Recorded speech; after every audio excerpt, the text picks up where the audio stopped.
Two-handed bowling. Is that something that you want to learn how to do? Maybe you are already doing it and you want to learn how to refine your skills a little bit. You're looking for more information on how to do it. You just think it looks cool and you want to learn more about it. I have some great things coming up next, all about two-handed bowling, featuring one of my friends, Jakob, a local bowler here in my town who is an outstanding high school bowler, has won many awards, and is a great two-hander. Coming up next.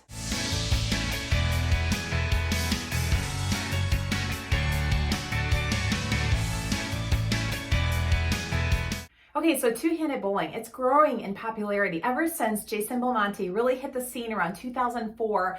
Now, when I was bowling in college in the late 90s, I bowled for my college team. Nobody was throwing it two-handed. So when I got back into bowling a few years ago in 2018, when my young kids started to bowl and they started picking up the ball and throwing it with two hands, I said, oh no, that's not how we do it. And then somebody corrected me and said, oh yeah, a lot of people are doing it these days. And I was shocked at how popular two-handed bowling was, that it even was a thing. And now both of my kids throw it two-handedly pretty well. They're growing with their skill sets. It is something that the pros are doing. Jason Belmonte, of course, Asku Palermo, Kyle Troop, Anthony Simonson, Chris Vi, Jesper Svensson is another one. You're gonna see a lot of two-handed bowlers in the college arena now, high schools, all over the place. Even females, girls are throwing it two-handed too. Chuck Land actually was the very first PBA bowler to start two-handed bowling, and it was not accepted back then, which is really interesting. In fact, when Belmo, Jason Belmonte, got on the scene, and Asku, that wasn't totally accepted for them either. There's a lot of information on the internet. You can read about that and learn about that. It's really interesting. But today I want to kind of break down two-handed bowling, show you how my friend Jakob does it, and maybe give you some tips that'll help you on the lanes. Two-handed bowlers do not use a thumb. In fact, it's illegal to have an extra hole in your ball that you're not using, like a thumb hole. So just know that if you're bowling in any kind of legalized tournament, sanctioned league, you're really not supposed to have that. So this is my son's ball, one of them, and what they do is they put a little marking where the direction of the thumb hole should be, so you know which way to put your hand. And so for his, it's right there, so he puts it here. And when you hold the ball, you hold it with both hands, kind of here, and you'll see on Jakob's video how he holds the ball and how he starts. There's a few differences with two-handed bowling, and that's one of them.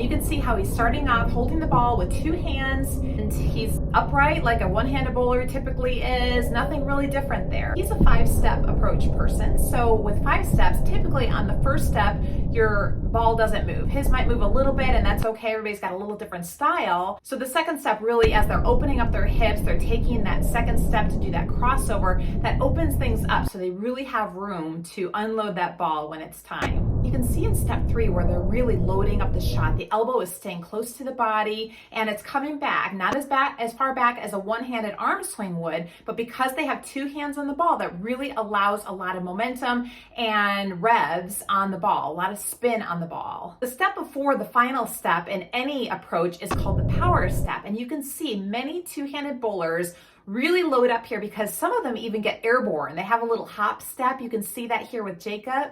And the last step for him, the 5th step, is a slide step. I do recommend a slide step. I know some two-handers who do plant, and they do tend to have a little bit more pressure on the knees, sometimes some knee pain and knee torquing and things like that. So you want to really protect your knees. And so you can see here that Jakob really has a nice slide step as he moves forward towards the line. And the big difference between the one-hander and the two-hander that they really can capitalize here is unloading that wrist. You can really see how Jakob does that nicely, and when they do that at the right time, as you can see here, right as he's unloading the ball, it really adds a lot of revs or revolutions, spin to that ball, and it really helps him to stay under the ball and get through the ball so he can really have a nice powerful shot. And you can see as he finishes his shot, he doesn't fall off the shot. This is the best way to do this for a two-hander, one-hander. You don't want to be falling off your shot because that leads to maybe an inaccurate shot here and there. You want to stay still at the line as you're releasing it. Jakob also doesn't get too far forward at the line when he's releasing the ball. If he's leaning in too much, he also could fall off the shot or have less of an accurate shot or end up maybe even dropping the ball sooner than he needs to as he's releasing it. So there you have it, guys, a little of the lowdown on the two-handed bowling shot. I hope this has been helpful to you. Jakob is an outstanding bowler. I really want to say thank you to Jakob for helping me to make this video today. And we have some more videos to come with a little bit more if you want to hear from Jakob, so stay tuned on that.